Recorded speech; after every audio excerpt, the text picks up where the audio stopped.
Make sure to subscribe to Ben on YouTube so you can stay up to date on everything Humble.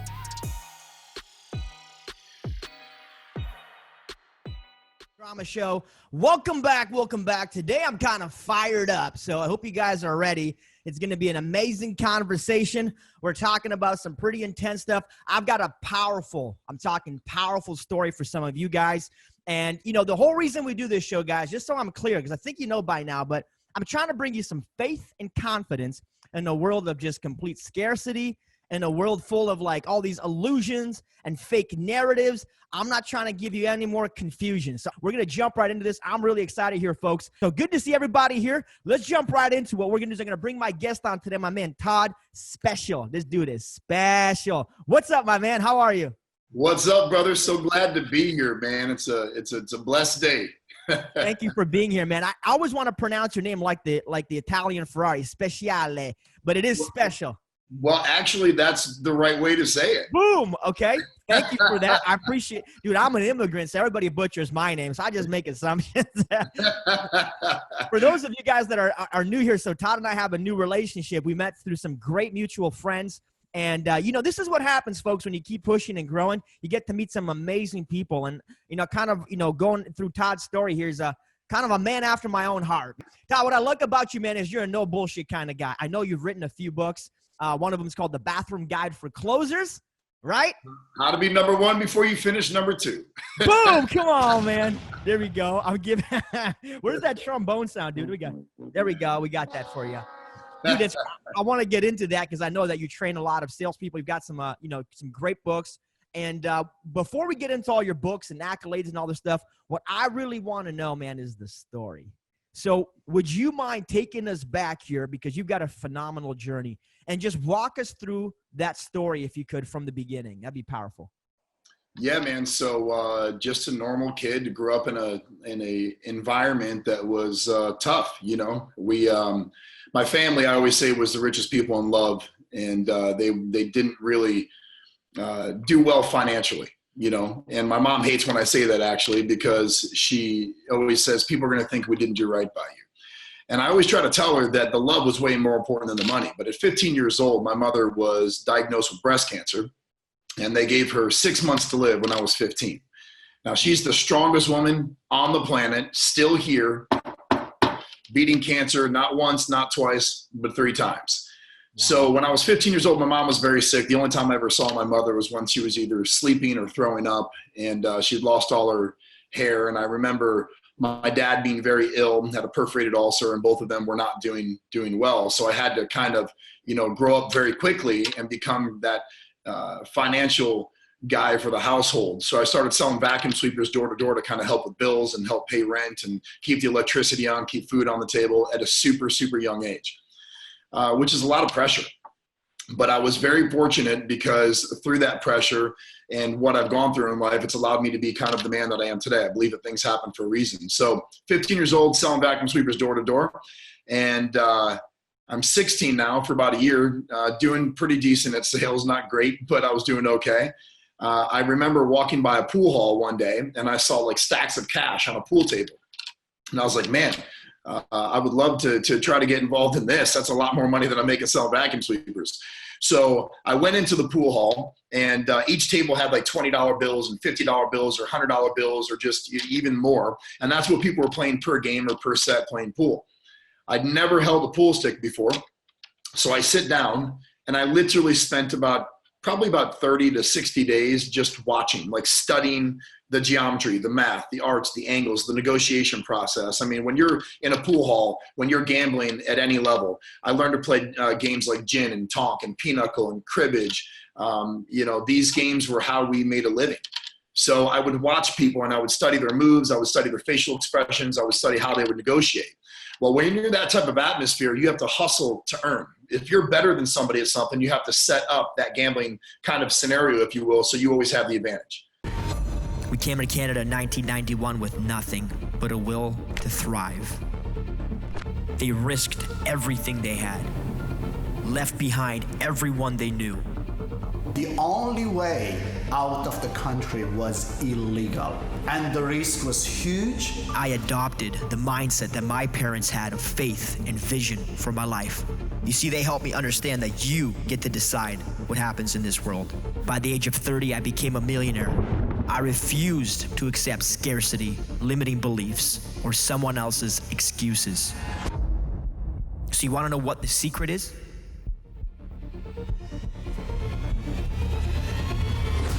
People ask me all the time, what's the secret? You want to know what it's going to take for you to succeed? Here's the truth.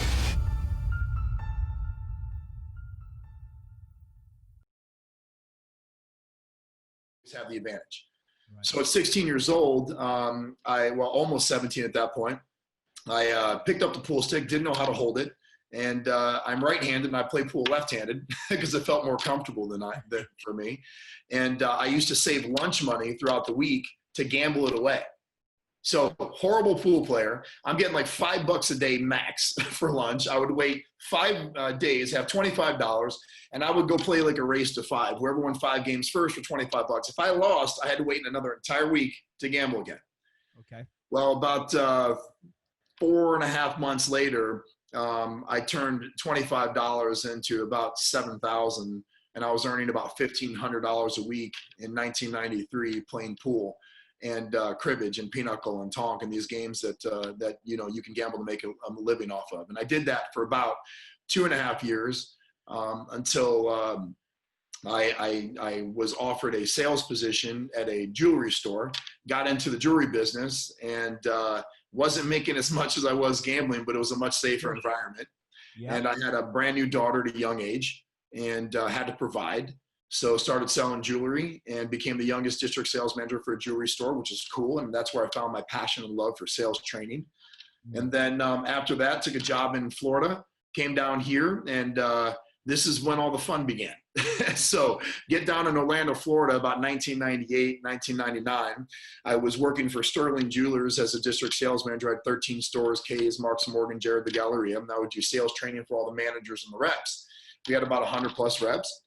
And I enjoyed that business. I was making about $100,000 a year at 21, 22 years old.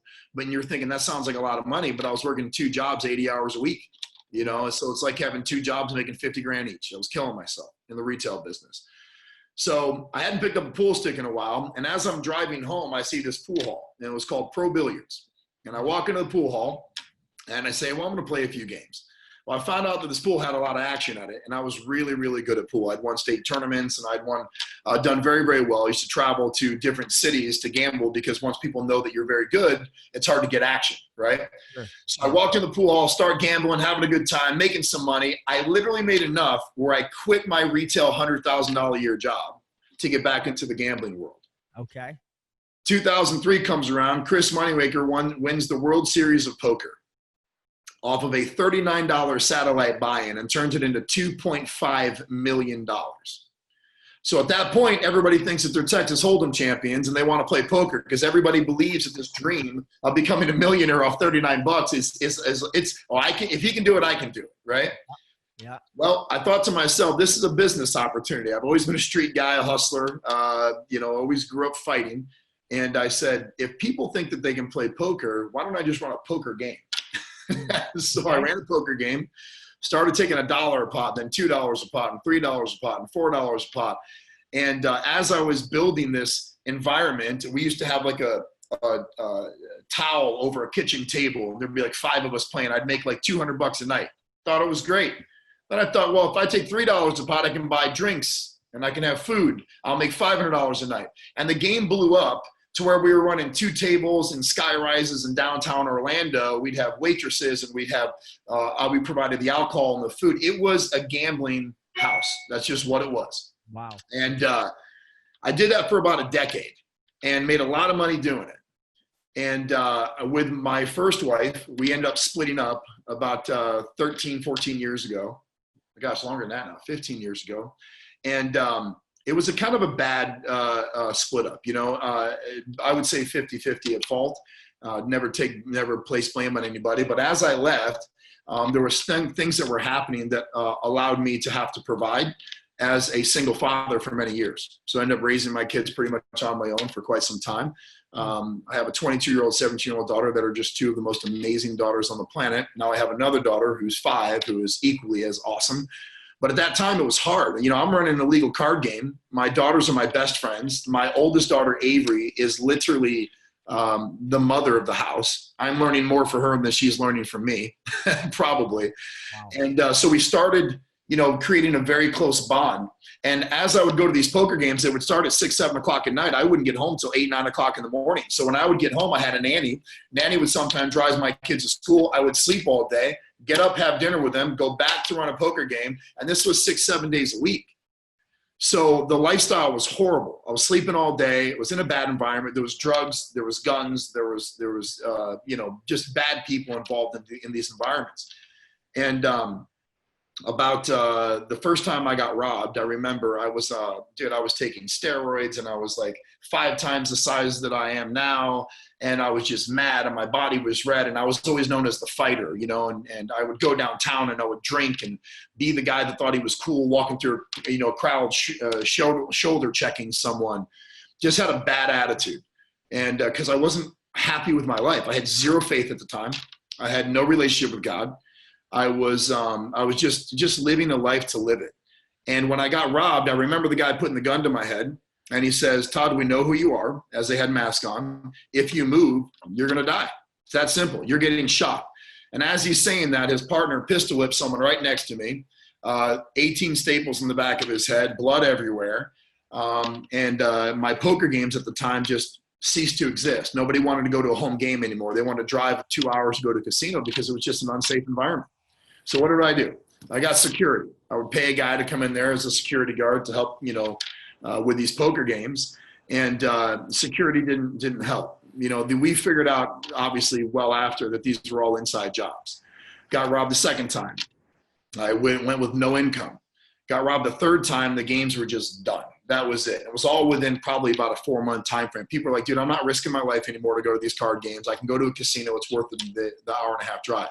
So the only form of income that I had at that time was running an illegal card game. So I remember, as I'm divorced, no money, my parents and my brother and his wife are helping me with the kids.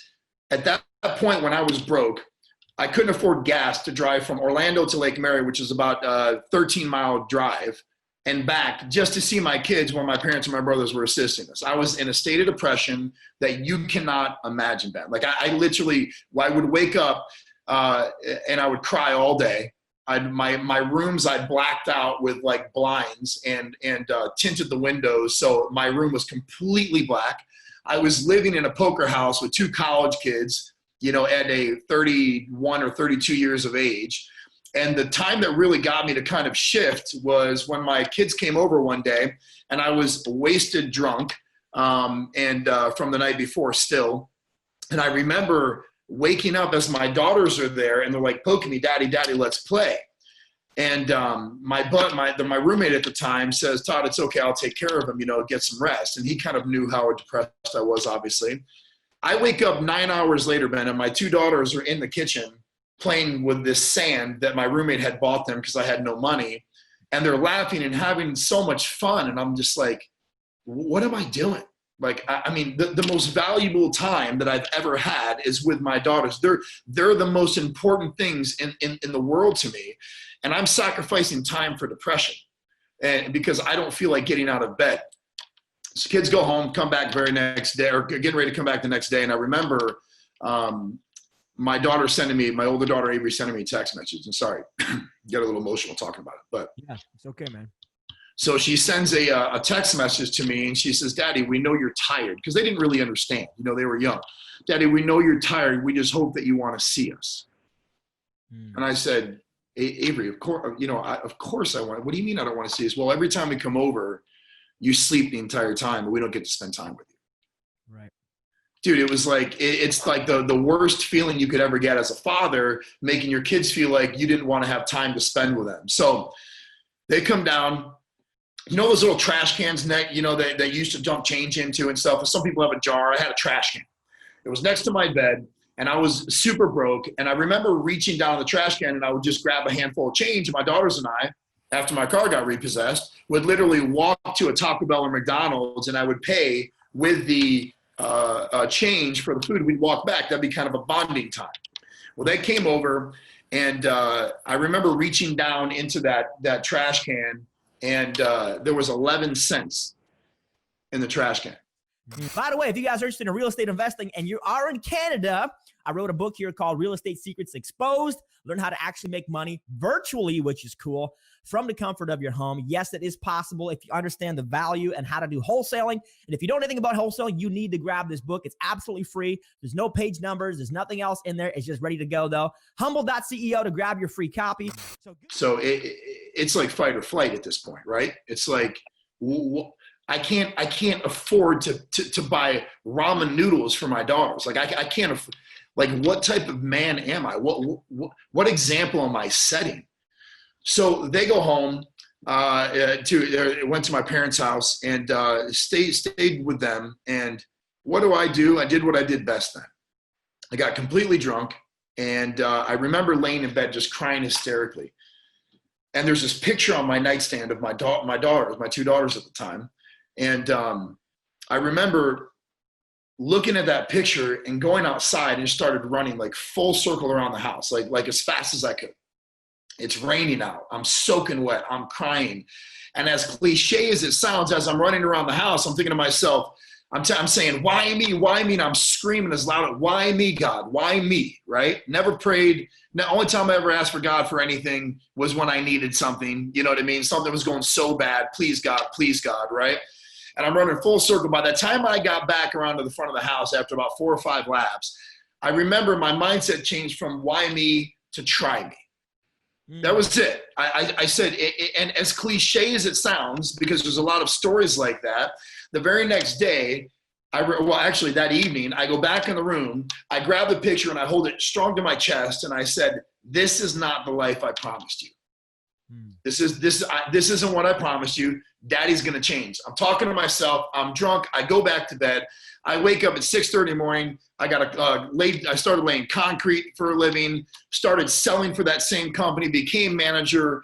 And then all of a sudden my buddy calls me and says, hey, Todd, we got another poker game. Poker games are going. I was really fast at dealing. He says, come deal for us. So what do? I get sucked back into the poker world. Ran another game, ran blackjack games. Now I have a whole casino. Now I'm making $10,000, $15,000 a week, tax-free, right? Illegally running a card game. So when I got into the timeshare business, a buddy of mine is there, and he says to me, he goes, this guy used to come play poker. He says, man, you'd be amazing in the timeshare business. And if anybody knows anything about the timeshare business, a lot of people will tell you that they're full of crap when they talk about the money they make. There's sales reps making $1 million a year, okay, in the timeshare business. And I remember this guy keep telling me, he's like, Todd, you would crush this timeshare thing. You've got to get your real estate license. You've got to get out of this casino poker world, right? And go get your real estate license. So after about 2 years of this guy hounding me, we get in a hand one time, and a lot of people ask me, they say, what's the most money, the biggest pot that you've ever won? What's your most earnings in one pot? And I said, it was the day that I lost $2,600. And they go, what do you mean? I said, the most money you made. And I said, well, I was in a pot with this guy. He had a good hand. I had a good hand. He looked me dead in the face and he said, Todd, here's the deal. I've been asking you for 2 years to change your life. And he was a man of faith too. He said, I've been asking you for 2 years to change your life. He said, I want you to know that if you lose this hand, the bet we're going to make is that you have to quit poker, quit the casino, quit doing everything you're doing right now, go get your real estate license, and you have to go start in the timeshare atmosphere. And I said, okay, because I thought he was full of it. I go, and if I win this hand, I don't want to ever hear anything about timeshare sales again. So I got it made, Ben. I'm making $10,000 a week tax-free, right? I thought I had the life. So did you? So what? Let me just dissect that for a second, because dude, so far, just like it's a movie. Like, folks, this is just a powerful story. Before we jump into that, I'm gonna climax this, and people are gonna be like, "What the hell, man? Let him keep going." I'm just curious, real quick, on one thing. As a child, when you were in these poker environments, what was that like? Were you scared being there, knowing that you were maybe in illegal environments, whatever, or did you just become conditioned to that environment where it just forced you to level up? What was that like for you? No, great question. So, when I was growing up, which I didn't get too deep into it because we'd be on this thing for about 8 hours. But, when I was growing up, it was a tough environment. We didn't always live. My parents always gave us a great environment to live in the home, right? When we step out, we're fighting. We're fighting for our lives. We're in environments that just you don't want. You don't want to be in those places, right? So as you're fighting to kind of just survive, I think that mentality at 15 years old, having to provide monetarily, having to kind of, be a tough guy, put on a show for people. I think that I was so conditioned to be in that environment, be on the show. I mean, there'd be guys that would come in. We have these definitely, I would say, as gangster as it could possibly be, that would come in with a bag full of $100,000, right, cash, and they would have guns in the backpacks, and they would have, there was guys with knives in there. It didn't bother me because even though I didn't have a strong faith at the time, I've always lived a life where I believe that if something's going to happen, it's just going to happen, right? And you shouldn't put yourself in bad environments, don't get me wrong. But to say that I wasn't scared, I was definitely scared. I was just conditioned not to feel it. I knew I was scared. Like when I had that gun to my head and they tell you your life flashes before your eyes, it wasn't once, it wasn't twice, it was 3 times that someone's pointing a gun at me. And I don't know if you're into guns, everybody's ever shot a gun, but anytime, even in fun, if that gun's pointed at you, you're scared as can be. So to say I'm scared, Ben, listen, I was 100% scared for my life. And even when I wasn't getting robbed, but I was conditioned to kind of just look past it, and I had to put on that show that I was a tough guy. And in an environment, I have to be the leader. And it was a business. I was running a business. I was the owner of that business. I couldn't say you can't come, because what were they doing? They were providing an income and a life for my daughters to be able to eat. So I welcomed that type of environment, not wanting to, but I welcomed it because I had to at the time. So yeah, totally scared. Absolutely. Something interesting about that I think is so profound, if you take a moment to just extract it, is that you're in this environment, man, and you're scared, but you're doing it anyways. We're doing it anyways. And something about sales, is it an objection or is it a complaint? We do it anyways. And we have this fight or flight thing, and you're in real life danger, real life issues and problems where at any given moment it could pop off, right? Stuff could just go down.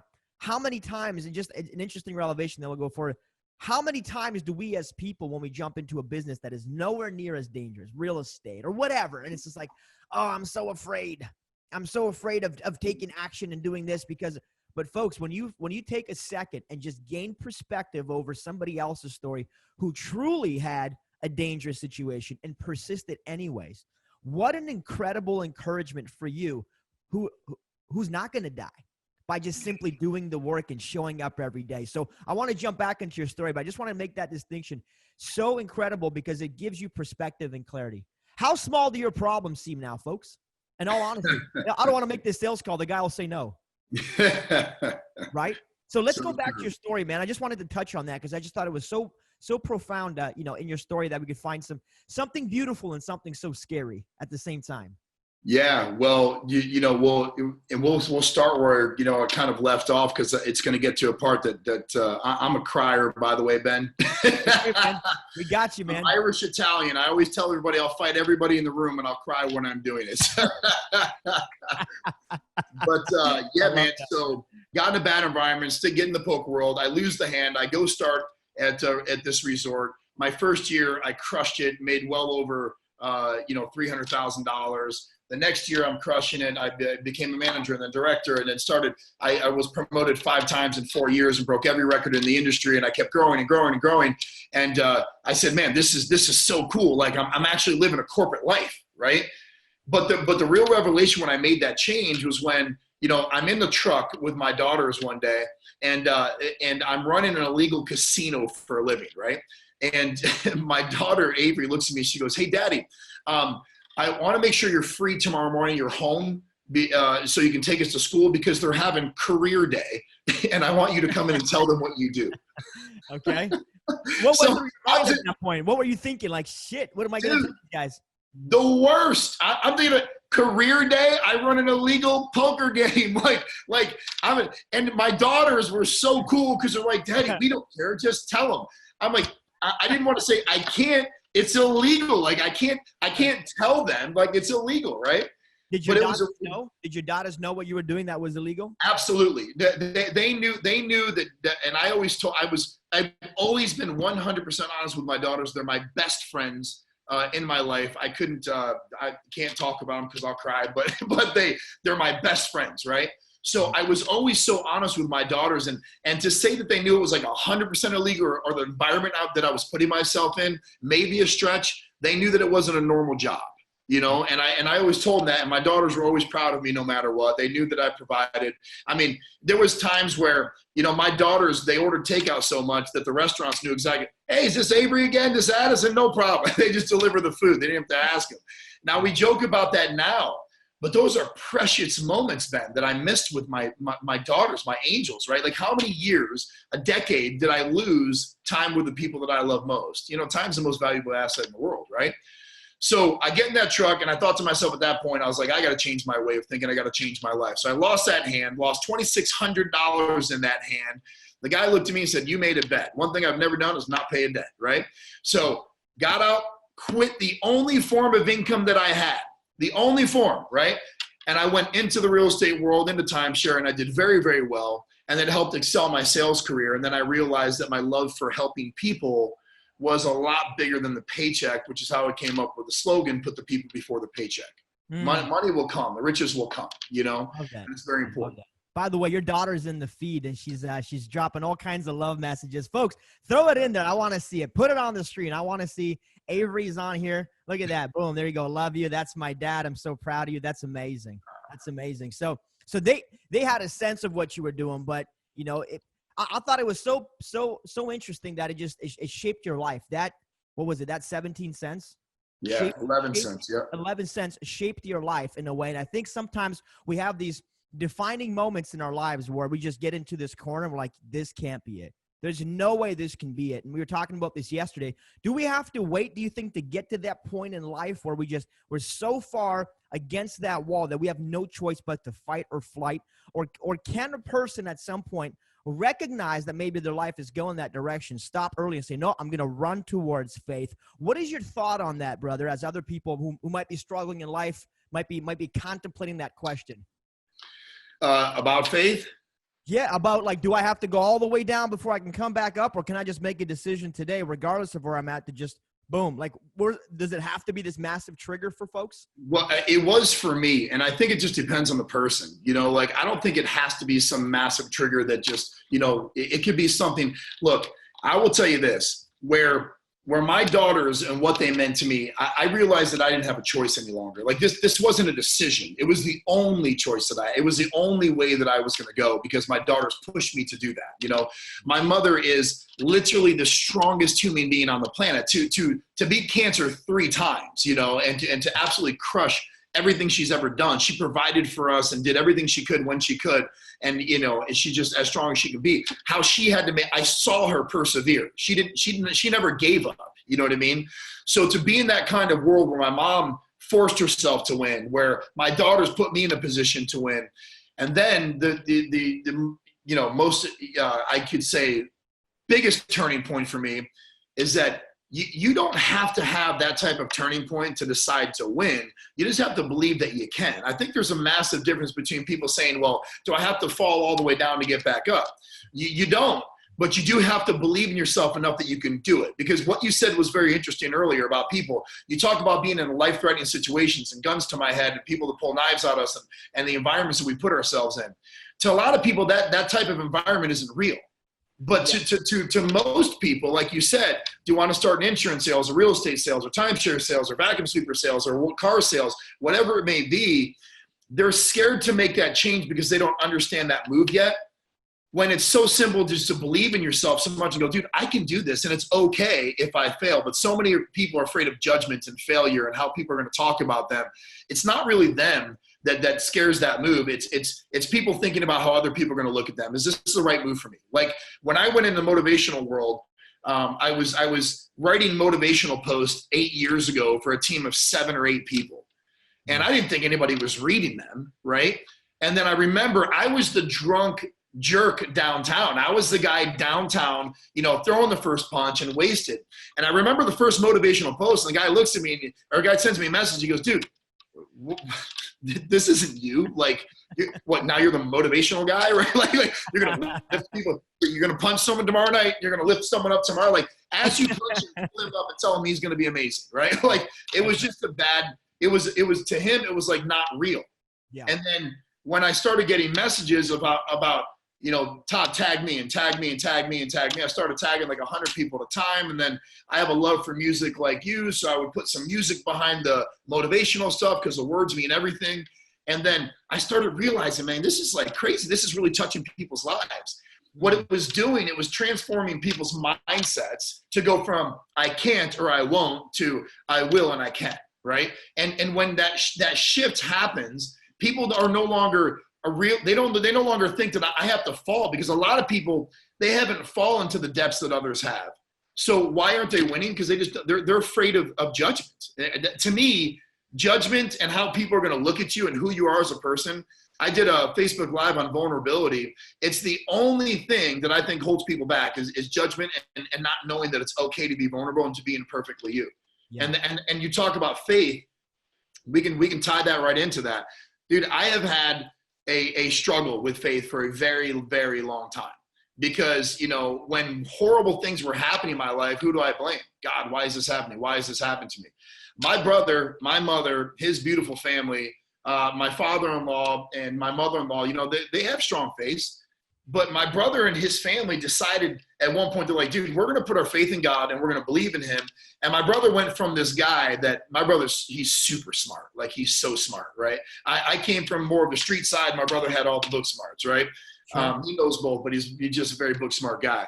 And I remember he was posting stuff online, and it was all arguments and politics. And I never talk politics and religion with anybody who I think is debating my opinion, sure. Right? Nobody's wrong. Why? Yeah, right. Why? So my brother went from posting negative political stuff online and always arguing and going back and forth to people to where I almost want to block him because it was just getting annoying. Right.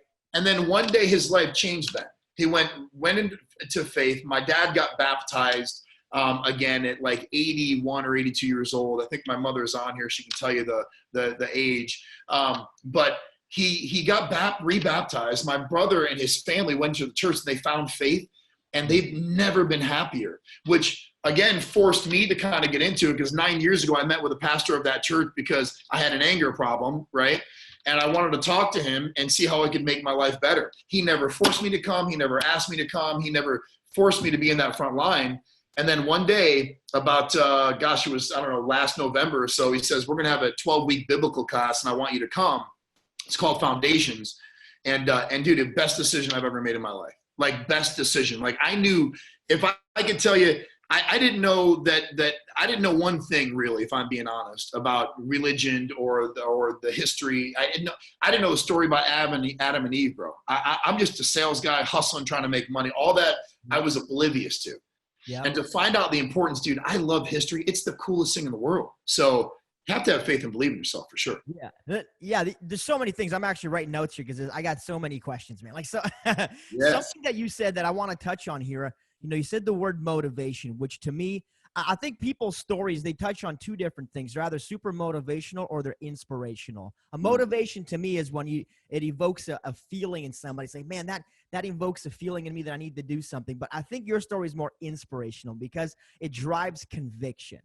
Like, when I hear it, it's just like, am I doing what I'm supposed to do? If this guy could start from here, it's beyond a feeling. It's inspiring me to take action. Because a feeling is like you watch a great movie or whatever. I feel a certain way, but conviction goes a lot deeper. I know when you and I were kind of chatting back and forth, you mentioned about your father. And if you don't mind, I'd love to go there.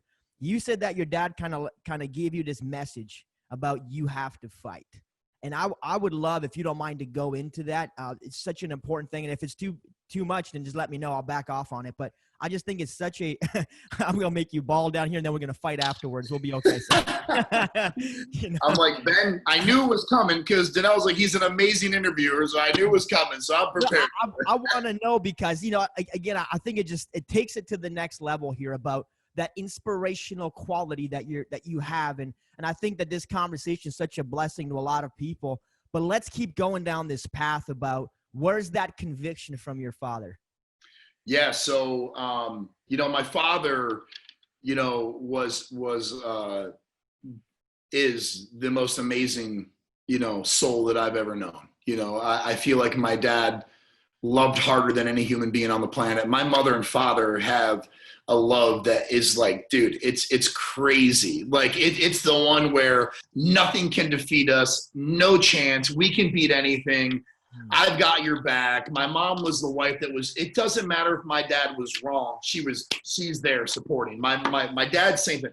It did not matter. They had a love that, dude, it's so hard to find these days. Cause I think you and I know completely another topic at another date. But I think, the love they had that they instilled into us was there is no flight. You fight. There's just none. Once you say I do, that's it. It's over with. That's the love of your life, and you do it. Yeah. And it took my dad literally, many years to kind of beat that into my head as far as like strength and vulnerability and stuff. Because remember, I want to be the cool kid. I want to be the cool kid, dude. I would steal clothes as a young kid because we didn't have enough money, and I wanted to look cool and wear the polos and wear the pants. I just did a lot of bad stuff. And my dad never judged me. My dad was the guy that would pull me aside. He'd tell me, look, it's not okay to do this. My mother and father were also the people that, we had a party or something like that. He'd say, look, keys in the basket, nobody leaves. And my dad would have 25 kids, sleeping in this tiny duplex in the middle of nowhere. And because he was just protective, he knew what was going to happen. My parents were very smart. So my dad and I became very close for a lot of years. And, when my dad got sick, it lasted a long time. I always say that I hope God takes me in my sleep, and I go like that. Because to watch your superhuman, sorry, man. So to watch someone like that for a long time kind of just deteriorate slowly, right? It's really, really tough to see. And I think that if anybody is watching this and they can relate whenever, it takes that long, and seeing a superhuman, fight. Like my dad fell at, I think he was 81 or 82, but he was walking with a walker and he fell and he hit his head and he cracked his head open. And I remember going to the hospital and the doctor saying, Bob, unfortunately you have a perforated artery in your brain, like in your head. And we have to cauterize it. We can't get to it all the way. But if you don't fix it, you've got like 30 days to live. If you fix it, we can probably fix it enough where it's going to give you about a year. But the odds of you at your age coming out of this surgery aren't good. You've got about a 15 to 20% chance just to make it out of the surgery. So you have a big decision right now. My dad didn't hesitate. He goes, more time with my family, the ones I love most, let's do the surgery. There was no thinking. There was no talking. We left it up to my dad. It was his decision. And God rest his soul, man. He went in there and he fought and he came out stronger than ever out of that surgery. It was like a miracle, man. Like he came out, he looked at me as soon as he woke up. He's like, I told you. Like that's just the kind of guy he was. He didn't let anything shake him, And I wanted so much to be like him and just to be the type of guy that nothing shakes me. Although we do get shaken, right? Yeah. My dad never had a problem facing his fears. So my dad lived about like a year longer or so. And I remember I'm going into the hospice center when they're like, dude, it's about time. You know what I mean? Like your dad's not doing well. You need to go spend some time with him.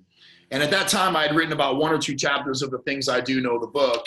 And, procrastinated in life, man. Wrote a chapter because my dad always told me, he's like, dude, you have such a unique story. I mean, my brother was getting A's on tests and I was sneaking out the window, like as a kid. He's like, your story's unique. You grew up gambling. You fought for us. You fought for the family. You were, your whole story, you need to tell people because people need to hear it because you can change people's lives, And he goes, you just have a way of speaking to where people listen to you. So son, write your book, speak, And I just pushed it off for so long. So day before my dad passes away, sitting next to his deathbed, I'm holding his arm like this. And I'm telling him, I'm like, Dad, listen, I know that because he was so drugged up, they're making him comfortable. He couldn't speak. I said, Dad, listen, I know that, you know, you want me to write this book. I'm going to do it for you. Dad, I know that you want me to speak on a stage and talk to people. I promise you, I'm going to do that. I know that you want this for me, right?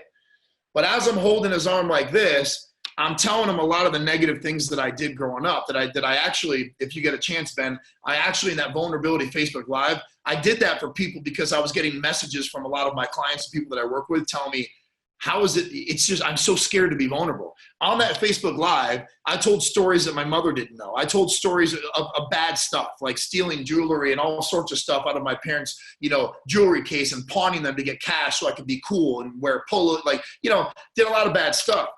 And so I'm asking my dad for forgiveness as I'm holding his arm. Like, I'm like, Dad, I'm so sorry I did this and I did this and I did this and I did this. But I promise you that I'm going to finish that book. And I promise you that I'm going to speak on stage and I'm going to change people's lives. I don't care if it's 1 or if it's 8 million. I'm going to do this and I'm going to do it because I love you. And Ben, to every, I have video of this for every ounce of my soul as I'm videotaping my goodbye to my father. He can't speak to me. And all it took was this, 2 squeezes. So he squeezes my arm, like these 2 squeezes. And Ben, I got to tell you, it lit a fire under me like I've never had before. Like that moment, it was like, wow, like I get the chills telling the story all the time. And it lit a fire in me. I go home, I get on the computer, I start writing the book. I finished it in 30 days. It went Amazon bestseller for 9 months. It was up there with people like Cardone and Russell Brunson, these people, which was so cool to take a picture next to, right? Who? There's nobody? Nobody knew my name? I had my first event at the Dr. Phillips Performing Arts Center in downtown Orlando, Florida, which is a $720 million venue. And I filled a room of 300 people. Most of them friends and family or people that I had trained in the sales world just to come support me. I had some ex-NFL speakers. I had some sales guys. I had some media gurus. And I lost my butt. I lost thousands. It was the worst investment ever, but it was the best one, I would say, mentally for me, because I promised my dad I would do that. And the promise that I made to my father was, I'm never going to stop. When I'm asked to do something, I'm going to move forward, whether it be through God, whether it be through my mom, whether it be through my kids, whether it be through my wife, whether it be through my dad. No matter what I'm going to do, I'm going to follow through and I'm going to get it done. And the very next day, my dad passed away. And when my dad passed away, I got the phone call. We go to hospice. My mother, my brother, his wife, my wife, we're all there. We're saying our goodbyes. And as we're walking out of hospice, this is how cool this is how interesting I think that people need to understand the faith in God and I believe in spirits and angels and all that. That's just me, right? We're walking out of the hospice center and my mother-in-law calls my wife. Now my mother-in-law is at our brand new house, our dream house that we built, that my dad never got to see. He never came to, right? And she's watching at that time my 2-year-old daughter, Abriella, who is an absolute angel, right? And she's 2 and she has a pacifier in her mouth. My mother-in-law's in the bathroom and Abriella's kind of mumbling. As she walks out of the bathroom, she goes, Abriella, what are you saying? Like, what are you saying? And Abriella goes, she points up, and in our house, we have 2 stories inside. So on the 2nd floor, you can look down into the living room, right? So she points up to the top up there and she goes, oh, here. And she's kind of mumbling. And my mother-in-law goes, Abriella, speak clearly. What do you say? She pulls the pacifier out and she goes, Papa here. Dude. Like, she's 2. She can't, Ben, it's impossible. She doesn't know what a lie is. You know, she's 2. And my mother-in-law goes, what, Abriella, who's here? And she goes, Papa here. And she goes, where? And she extended her arm. She goes, here. And she points up to the 2nd level.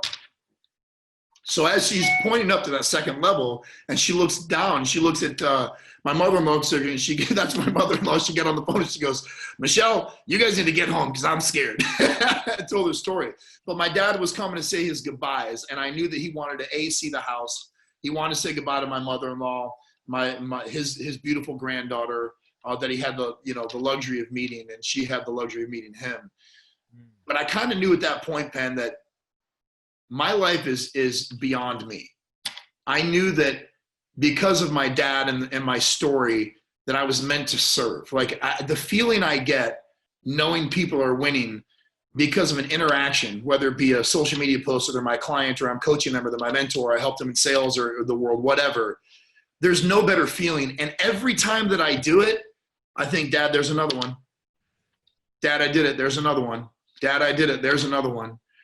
So when people are messaging me and I'm answering, and don't get me wrong, I'm not, I'm not so big where I have a social media team answering my stuff. Will I get there? Yeah, I'm going to get there without a doubt with the faith and people I have supporting me. But I remember that when I wrote that book, The Things I Do Know, and I made the cover, I go on Instagram and I message like the top 10 sales and motivational and inspirational gurus, right?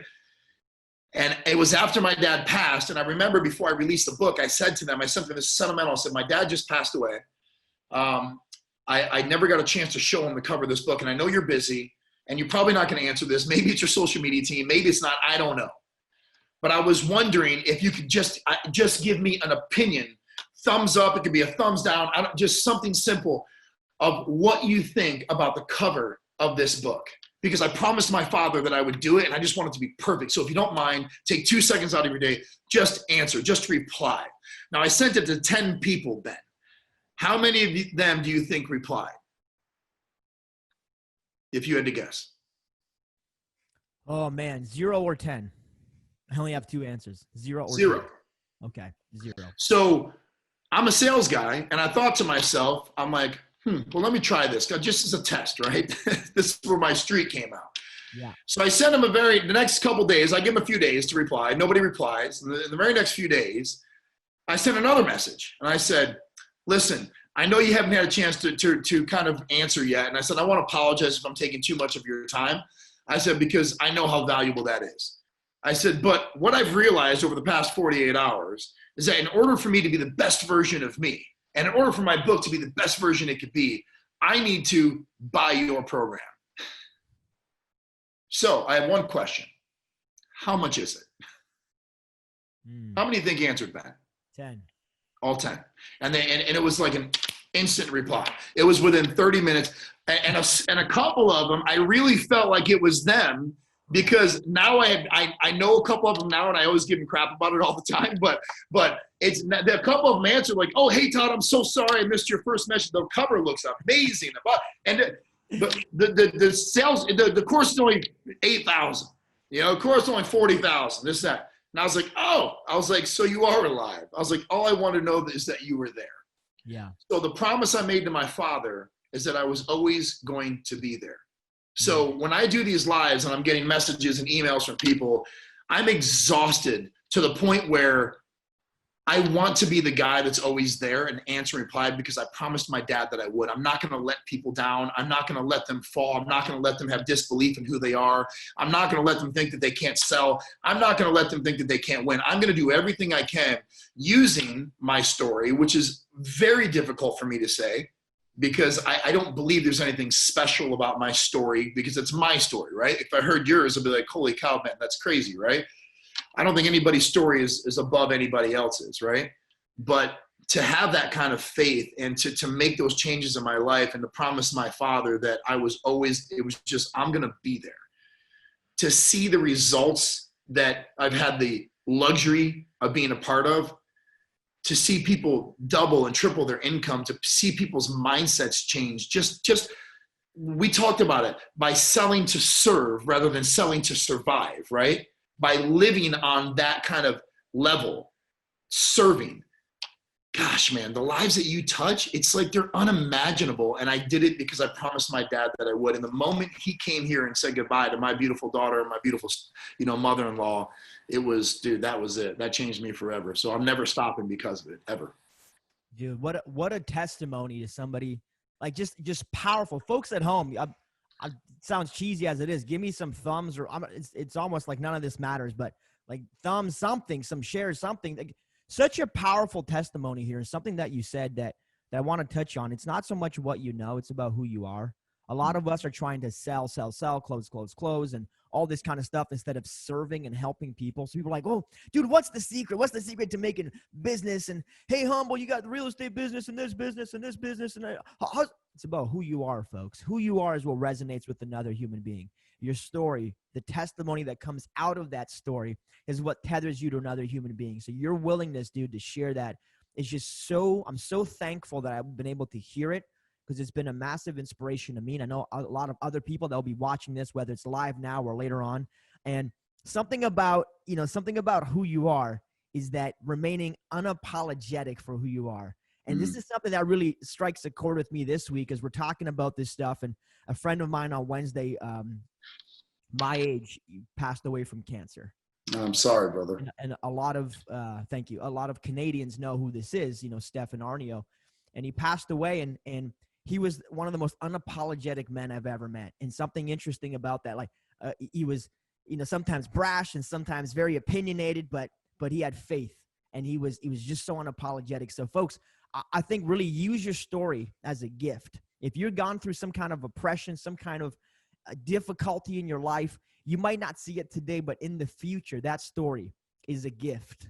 And even though today it may look like a rough draft of something in the end, you're like, well, I got this thing. A lot of us are so busy evaluating the rough draft of the story that's yet to be written.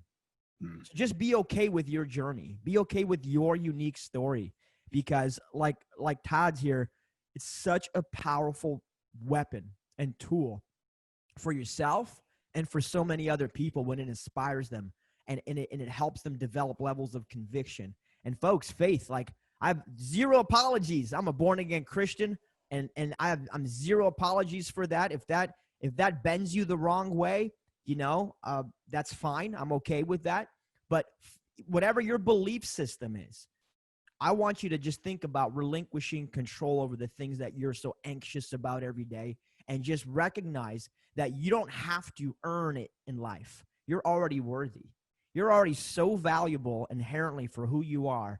Just accepting that and being willing to use it as a gift is powerful. And Todd, I see that calling over your life, man. The way you speak is just so direct, to the point, just so clear, man. And I'm very, very thankful for this conversation, brother. It's been just an incredible journey.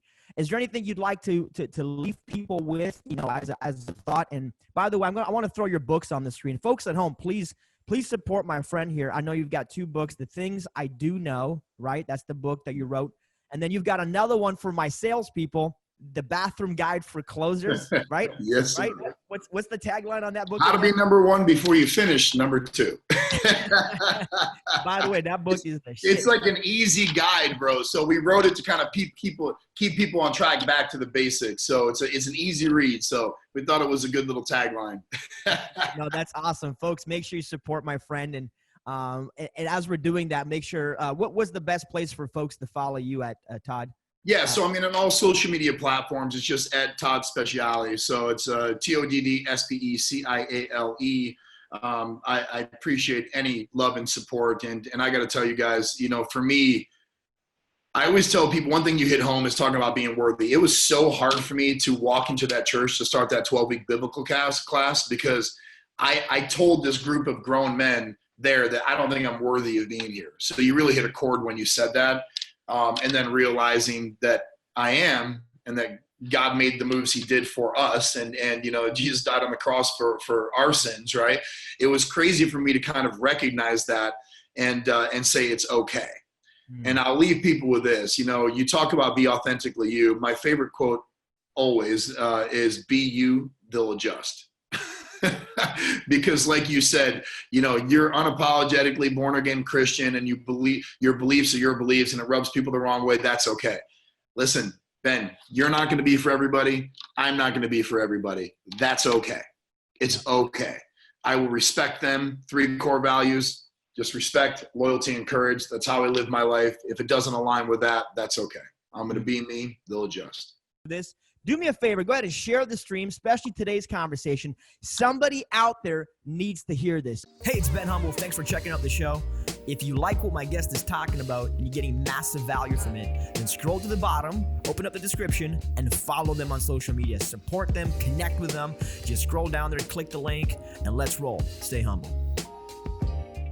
Make sure to subscribe to Ben on YouTube so you can stay up to date on everything Humble, featuring daily episodes of the Humble Podcast and weekly video content providing motivation, real estate strategies, and personal development for everyday life. Also, follow Ben on Facebook and Instagram for daily interactions. Check out humble.ceo and download a chapter of Ben's new book, From Communism to Capitalism, absolutely free.